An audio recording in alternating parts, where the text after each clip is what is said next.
इस चैनल पे ढेरों वीडियोस हैं वर्क वीज़ा की, अलग अलग देशों की। यूरोप के ऑलमोस्ट सभी कंट्रीज़ हैं और भी जो फेवरेट कंट्रीज़ है आपकी, वो सभी इसमें ऐड की गई हैं। इनफैक्ट जापान, कोरिया तक, थाईलैंड तक, ऑस्ट्रेलिया तक भी इसमें आपने देखा होगा। कनाडा का भी हमने ढेरों बात करी। यूरोप के तो ऑलमोस्ट सभी कंट्रीज़ हमने इस चैनल पर आपको मिल जाएंगी, राइट। बट एक ऐसा देश है जिसकी इन्फॉर्मेशन यूजुअली आपको नहीं दिखेगी, वो है यूएस। इस वीडियो में मैं आपको बताने वाला हूँ कि यूएस वर्क वीज़ा आप कैसे ले सकते हैं, अगेन हमेशा की तरह खुद, बिना किसी कंसल्टेंट की हेल्प से, ठीक है। अब ये जो वीडियो है जो बनाई गई है, देखिए यूएस और बाकी देशों के वर्क वीज़ा में थोड़ा सा फ़र्क है, थोड़ा सा है। तो एक ही वीडियो में आप सब समझ जाए ऐसा हो नहीं सकता, बट मैं आपको आज प्रॉमिस करता हूँ कि इस टॉपिक पे आने वाले कुछ दिनों तक लगातार इन्फॉर्मेशन अपलोड होंगी और ये सभी वीडियोज़ देख के आप बिल्कुल एक्सपर्ट हो जाएंगे यूएस वीज़ा को लेके। आपको कोई डाउट नहीं रहेगा किसी भी तरीके से, और आप यूएस वर्क वीज़ा खुद सक्सेसफुली भी अप्लाई कर सकेंगे। तो यूएस का वर्क वीज़ा सबसे पहले मैं आपको बताना चाहता हूँ, हमने पहले क्यों नहीं कभी अपलोड करा। उसका सबसे बड़ा रीज़न था, कभी कोई रिक्वायरमेंट आई ही नहीं। अगर हम यूजुअली अपनी वीडियोस जो बनाते हैं, इन्फॉर्मेशन अपलोड करते हैं, वो आप लोगों की रिक्वायरमेंट को मैच करने की कोशिश करते हुए करते हैं। यानी जिसके लिए हमारे पास रिक्वेस्ट आती है कमेंट्स पे या ईमेल्स पे, थोड़ा सा उस पर हमारा ध्यान रहता है। जो कमेंट्स वगैरह हो गए, कभी कभी आपके मेल्स भी आते हैं कि ये टॉपिक भी आप कवर करें। इन चीज़ों को ध्यान में रखते हुए इन्फॉर्मेशन के ऊपर रिसर्च की जाती है, हमारी पूरी टीम रिसर्च करती है। हम कई बार ऐसा भी होता है कुछ इन्फॉर्मेशन हमें नहीं मिलती, उस केस में हमारे जो लॉयर्स हैं पोर्चुगल में, कभी कभी उनकी भी हेल्प ले लेते हैं कि प्लीज़ थोड़ी सी हेल्प कर दो, तो वो कर भी देते हैं, ठीक है। और वो चीज़ मैं आपको इन्फॉर्मेशन दे भी देता हूँ कि देखिए ये चीज़ है, आप घर बैठे लैपटॉप ओपन करें, ये पूरा प्रोसेस है, ऐसे करें, और अगर आपका थोड़ा सा लक ने साथ दिया तो डेफिनेटली आपका ये काम हो जाएगा। वीज़ा की जब हम बात करें, 99% इज़ अबाउट एफर्ट, 1% थोड़ा सा लक भी है। ये मैं बीइंग कंसल्टेंट आपको बता रहा हूँ कि लक भी यहाँ पे कई बार मैटर करता है, थोड़ा बहुत लक आपकी साइड में होना भी चाहिए। अब एनीवेज यूएस में क्या है, यूएस में किस तरीके से प्रोसीड होता है, यूएस का समझते हैं। देखिए सबसे पहले स्टेप बाय स्टेप समझते हैं यूएस वर्क वीज़ा एक्चुअल में होता क्या है। यूएस वर्क वीज़ा, जैसे कि नाम से पता चलता है कि ऐसा वीज़ा जो आपको वर्क अलाउ करता है। तो क्या यूएस का जो दूसरे लॉन्ग टर्म वीज़ा होते हैं उन पर भी अलाउड होता है, राइट। आपके दिमाग में आ रहा होगा tourist visa, right, B1 B2, उसमें वर्किंग अलाउड नहीं है, लेकिन दुनिया भर के लोग उस वीज़ा पे भी वहाँ काम करते हैं, आपको दिखाई देंगे।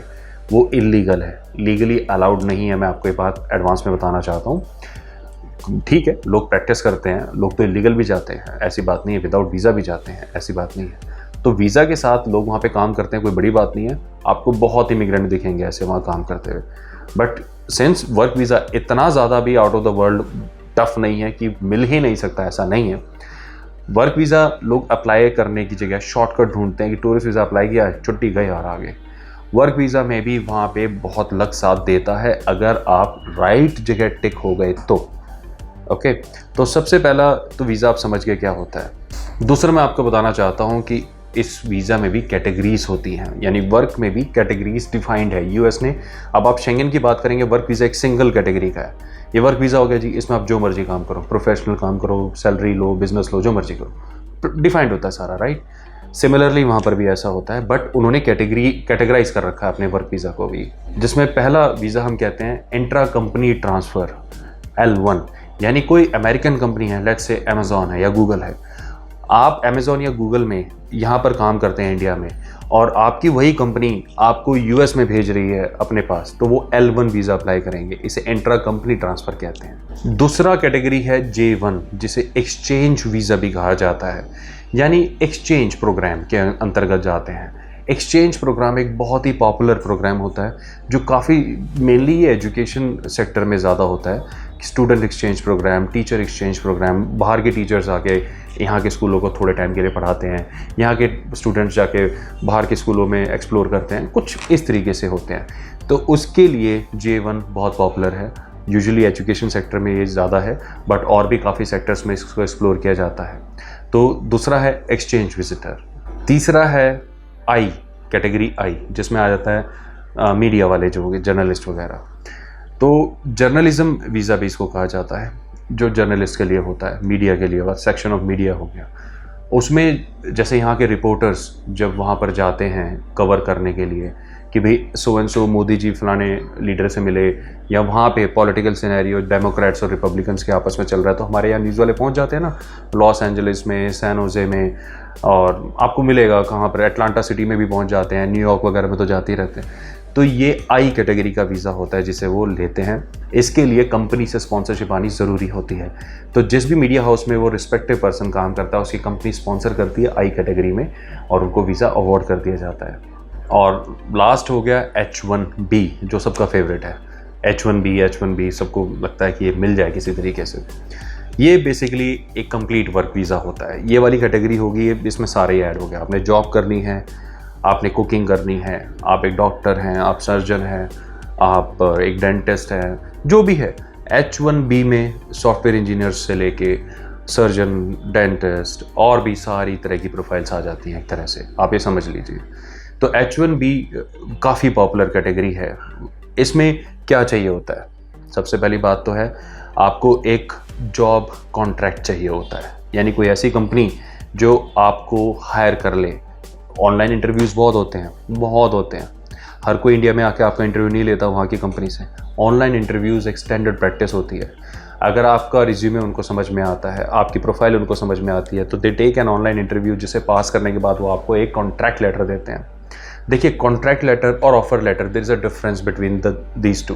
कॉन्ट्रैक्ट लेटर में एक तरह से वो आपके गारंटर बन जाते हैं, और ऑफर लेटर में बेसिकली आपका क्या वर्किंग प्रोफाइल है उससे रिलेटेड होता है कि आपने ये काम करना है, ये रिस्पॉन्सिबिलिटीज़ हैं।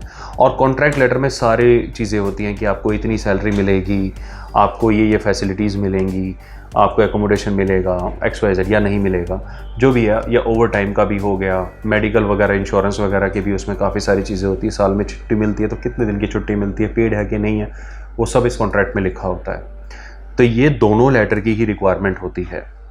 नेक्स्ट पॉइंट आ जाता है, इसमें कुछ फॉर्म चाहिए होते हैं, I-129 और I-797। ये ध्यान रखें, I-129, I-797, ये फॉर्म आपके एम्प्लॉयर जिन्होंने आपको हायर किया है वो आपको भेजते हैं। ये वाला फॉर्म आपके एप्लीकेशन में चाहिए होता है। तो ये 2 फॉर्म मांगना उनसे कभी ना भूलें, वो आपको भेजेंगे। ओके, तो इस चीज़ की आपको ज़रूरत रहेगी, आपको ये ध्यान रखना है। सेकंड है, ये भी आपके एम्प्लॉयर करते हैं, जिसे लेबर सर्टिफिकेशन कहा जाता है।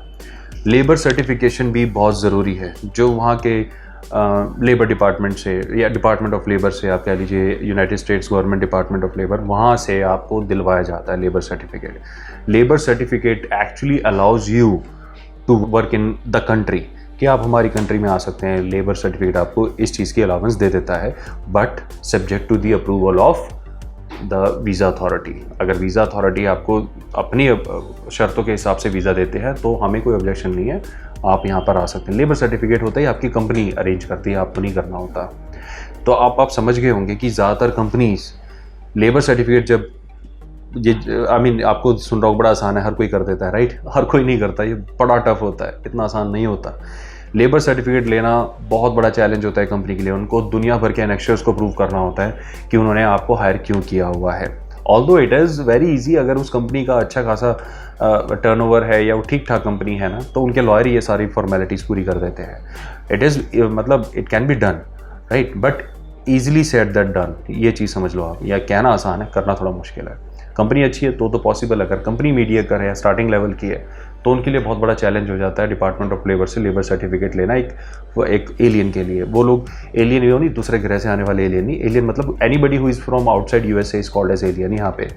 तो किसी एलियन के लिए एक लेबर सर्टिफिकेट लेना is a very challenging job. तो लेकिन अगर उस कंपनी ने आपको हायर किया है तो दे कैन डू इट, ये मैं आपको बताना चाहता हूँ। इसमें आप कुछ नहीं कर सकते, उस कंपनी को ही करना पड़ता है। तो इससे आप समझ रहे होंगे कि अगर आपको कोई हायर करता है तो H1B वीज़ा इतना मुश्किल क्यों है, लोगों को क्यों नहीं मिलता है। यहाँ पर लोग जो है कमी रह जाती है, उनकी जो कंपनीज है वो पीछे हट जाती हैं सारे नेसेसरी डॉक्यूमेंटेशन प्रोवाइड कराने में।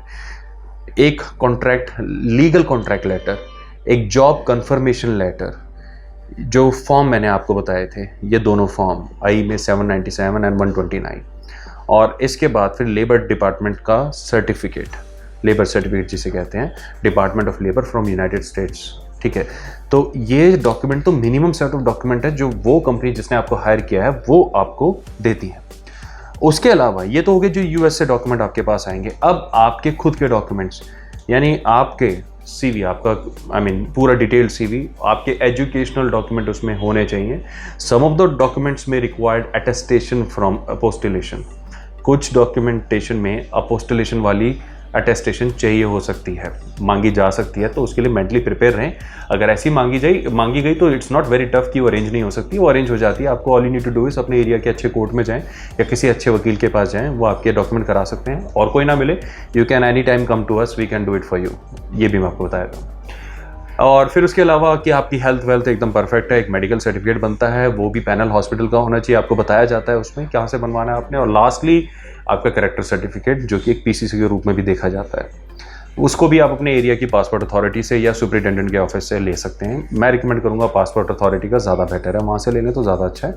लेकिन कई एरियाज़ में क्योंकि एब्सेंस ऑफ इट, उसके एब्सेंस की वजह से सुपरिटेंडेंट के ऑफिस से भी या पुलिस स्टेशन से भी उसे कलेक्ट करने का प्रोविज़न है, तब आप उसको भी यूज़ कर सकते हैं।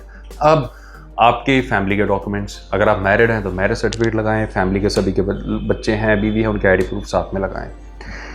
काफ़ी सारे लोग वो इसमें डाउट रखते हैं, कोई बैलेंस दिखाना है, कोई बैलेंस दिखाना है। यूजुअली तो कोई बैलेंस की रिक्वायरमेंट है नहीं, बट सिंस आपकी 6 महीने की अकाउंट स्टेटमेंट अगर आप अपने साथ लेकर जाएं, जिसमें आपकी बाकायदा पास्ट की सैलरीज आ रही हो, तो एक एडिशनल एसेट हो जाता है, थोड़ी एडिशनल हेल्प हो जाती है। देयर आर चांसेस कि शायद आपके डॉक्यूमेंट जितने मैंने बताए हैं, इनमें से कुछ डॉक्यूमेंट आपको रिटर्न भी करे जा सकते हैं, लेकिन फिर भी आप ये पूरा सेट लेकर जाएँ, इससे आपको हेल्प मिलेगी ही मिलेगी।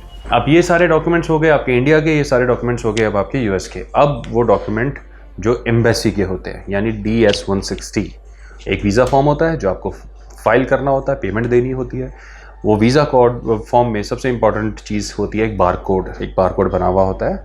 उस वो बारकोड ही है सब कुछ, मतलब वो आपके पास होना चाहिए। जब आप सबमिशन पे जाएंगे तो वो फॉर्म आपका देखा जाएगा। अब यहाँ पर भी जब आप सबमिशन में जाएंगे 2 अपॉइंटमेंट्स होती है। एक तो अपॉइंटमेंट होगी आपकी बायोमेट्रिक की, जिसमें आपने सारे डॉक्यूमेंट जो मैंने आपको समझाए शुरू से लेकर अब तक, वो तो होंगे ही होंगे, साथ में आपके फिंगरप्रिंट्स, रेटिना स्कैन और ये सब होता है।